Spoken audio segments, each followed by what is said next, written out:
Economía de la educación en México.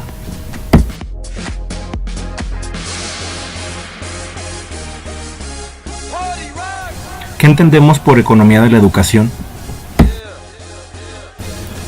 La economía es una ciencia social que investiga cómo los seres humanos, organizaciones, países e instituciones distribuyen los recursos. Tiene como objeto el estudio de las relaciones de producción, distribución, intercambio y consumo de bienes, servicios e ideas. La finalidad principal de la economía es mejorar el bienestar de las personas. Entonces, si hablamos de una economía de la educación, podemos entenderla como una disciplina que analiza las leyes que regulan la producción, distribución y el consumo de servicios en materia educativa, reflexionando sobre sus efectos socioeconómicos, el impacto que causan las decisiones que tomamos los ciudadanos al elegir a ciertos gobernantes o las consecuencias de trabajar bajo los criterios que establezcan las mismas autoridades. El estudio consciente de la economía de la educación es vital para países que se encuentran en proceso de desarrollo, ya que sabemos que un país competente, educado, generará una sociedad más próspera y competitiva.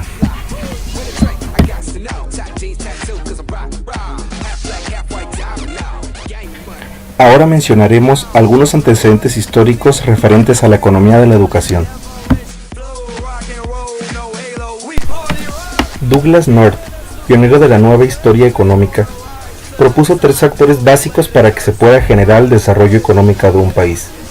El primero es la técnica, el segundo es la inversión en la gente o la inversión en capital humano, y el tercero es la eficiencia de la organización económica. En cuanto a la etapa histórica de la Revolución Industrial, varios autores comentan que fue un conjunto de profundas transformaciones sociales que también revisten carácter estructural y que deben de tener lugares antes y durante la Revolución Industrial en la sociedad, destinada a asimilar la nueva tecnología que hizo posible internalizarla. La educación como parte del proceso de industrialización durante el siglo XIX, al afirmarse que los políticos mexicanos del periodo de 1821 a 1876 buscaban el progreso hasta alcanzar la modernidad, de tal forma que la educación sería el camino idóneo para construir la nación. Para lograr esa meta, habría que inculcar los conocimientos elementales y la alfabetización. Milentus analiza la forma como Finlandia se transformó de una sociedad campesina tradicional en una economía moderna e industrializada, a través de la implantación, a partir de la segunda mitad del siglo XIX, de un sistema educativo que contemplaba la alfabetización, la educación primaria, la educación secundaria y la educación superior. La demanda educativa. La definición de demanda educativa puede explicarse en sentido amplio como el total de personas que necesitan de servicios educativos. Dentro de este conglomerado de personas se pueden distinguir varios grupos dentro de la población en edad escolar, como preescolar, primaria, secundaria, educación media superior, la educación superior. En segundo lugar, está el grupo poblacional conformado por las personas que, habiendo rebasado la edad escolar, son demandantes del servicio educativo y está integrado por los analfabetas y desertores, quienes no han finalizado su proceso de formación básica. A este segundo grupo se puede entender como el rezago del problema educativo y tiene connotaciones especialmente importantes. Si se entendiera en un sentido más amplio la educación como un proceso continuo durante toda la vida, la cuestión se complicaría para los cálculos que se pueden realizar. Algunos de estos son los siguientes. En nuestro país, casi el 77% de la matrícula total corresponde a alumnos de educación básica, mientras que el 11.3% a la educación media superior. Por otra parte, vemos que el 7.7% corresponde a la educación superior y el 4% únicamente a los servicios de capacitación para el trabajo, por lo cual vemos un grave problema de deserción en el área media superior y superior. Se han impulsado los programas de educación para adultos, lo que ha permitido avanzar en la reducción del índice nacional del analfabetismo de 8.1%, que era en el 2006, a 7.8% para el 2007. También vemos algunos otros datos importantes, como el 90.7% de los alumnos se concentra en escuelas oficiales administradas por el gobierno. También vemos que el crecimiento más significativo de la educación básica corresponde al servicio de preescolar, a raíz del establecimiento de su obligatoriedad a partir del ciclo 2004-2005. En educación primaria, donde podemos hablar de una cobertura virtualmente universal. En educación secundaria alcanzó una cobertura de 92.5%. En educación primaria también, por cada 100 alumnos que ingresaron, 92 la concluyeron en el tiempo y forma que establecen los programas normativos. Educación y capital humano.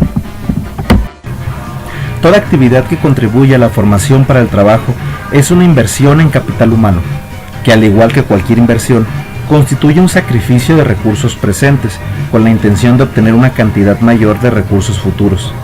El incremento en competencias laborales provoca, a su vez, un aumento en la productividad.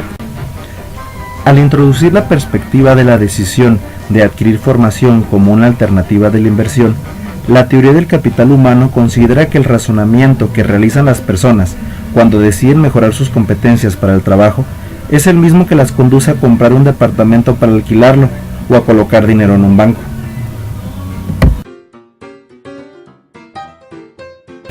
Financiamiento de la educación.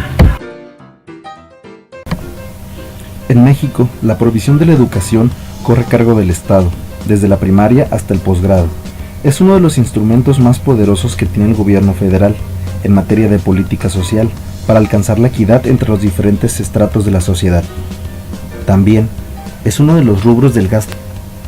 Una importante nueva demanda de recursos proviene de las nuevas tecnologías de la información y su uso en las escuelas, ya que ellas ofrecen valiosas posibilidades de aprendizaje, y su manejo es también un requerimiento cada vez más importante en el mundo del trabajo.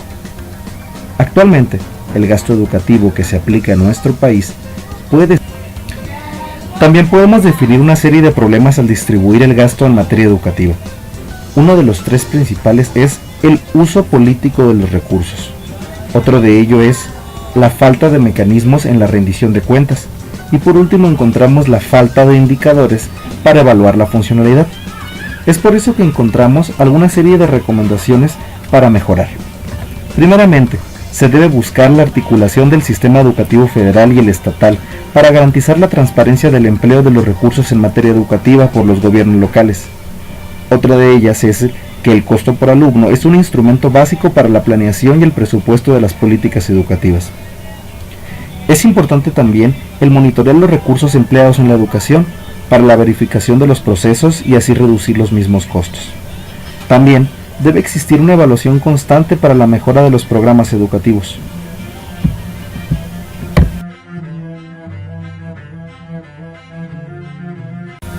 Primero que nada, se debe de seguir apostando por invertir en la formación de los ciudadanos, misma que a su vez impactará en la mejora de la productividad de nuestro país. También, en la calidad de la formación del capital humano reside la riqueza y potencial de una nación. Casi se logra satisfacer las necesidades de cobertura educativa. Sin embargo, el financiamiento se debe enfocar a la búsqueda de la calidad educativa mediante la apuesta al capital humano. Evaluar constantemente el impacto de los recursos destinados a la educación para rediseñar la distribución del gasto educativo o implementar otras estrategias que mejoren la misma calidad de la educación. Sin duda alguna, uno de los ejes centrales en la educación es la profesionalización y capacitación del magisterio, siendo este un reto primordial por superar para nuestro país. También otro problema es el atacar la deserción escolar en los niveles de secundaria y bachillerato, ya que actualmente las cifras de abandono estudiantil son alarmantes.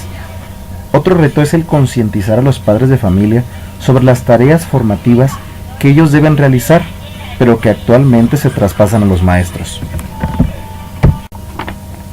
A manera de conclusión, podemos concretar que si queremos que nuestro país avance, logre formar ciudadanos capaces, íntegros y valorales, la sociedad y el gobierno deben sensibilizarse sobre la importancia de invertir en educación, pero sobre todo en una educación humanista que promueva el respeto, el trabajo y el sentido de pertenencia nacional, y que rediseñe estrategias en la selección del profesorado con una vocación profunda, para que con conocimientos, habilidades, actitudes y amor a su labor, se logra hacer esa diferencia que se necesita para poder progresar.